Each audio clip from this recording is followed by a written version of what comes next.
Begin by removing the old soft goods from your fluid end. Remove the packing gland, remove the old chevron packing, and discard. Remove the top and bottom bushings, remove the old O-rings, and set the parts aside. Install the new O-rings onto the bottom bushing, starting with the large O-ring and then the small O-ring. Install the new small O-ring into the inside seat. Wipe out any old grease from the fluid end chamber and locate your red and tacky lube. Apply a small amount to the inside of the packing chamber. Next, apply a small amount to the outside diameter of the one and done packing on the spring side only, up to around that first O-ring.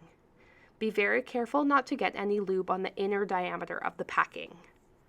Next, place the one and done down on a clean, hard surface with the spring side up. Line up the fluid end and begin to push down using a firm amount of pressure. The packing should glide in. If you start to go off angle, stop and restart. The outside lip of the packing can be very easily damaged. Reinstall all the other fluid end parts. Drop the 1/4 inch ball into the top of the fluid end, followed by the inside seat, 3/8 inch ball, and spring. Screw the top bushing onto the fluid end. Reinstall the bottom bushing, complete with a 3/8 inch ball. Now that the packing is installed, locate the retaining gland, which is a thin disc that matches the outside and inside diameter of the packing. Insert it into the chamber to take up any remaining space. It will sit flush with the fluid end.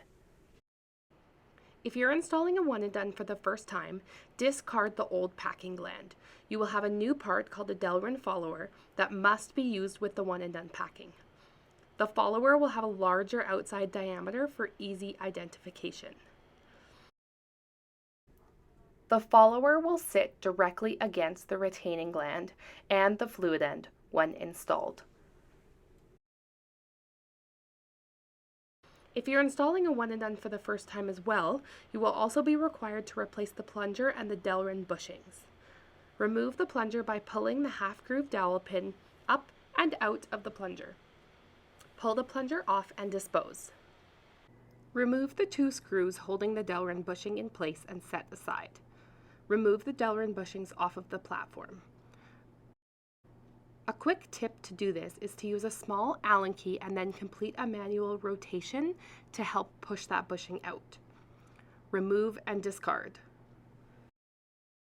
Locate the new Delrin bushing and slide it over the thrust rod and onto the platform. Reinstall the 2 screws and tighten until snug.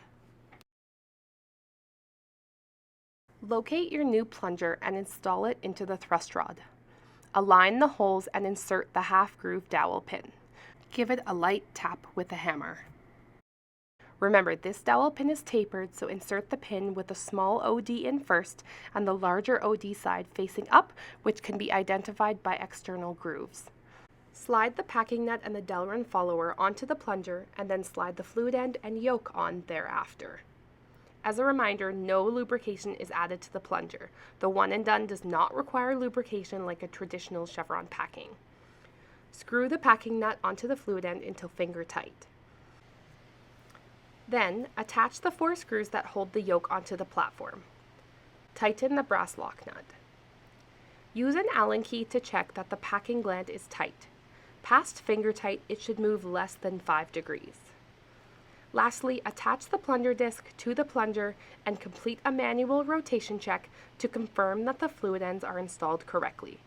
For more information on a manual rotation check, please refer to the specific training video.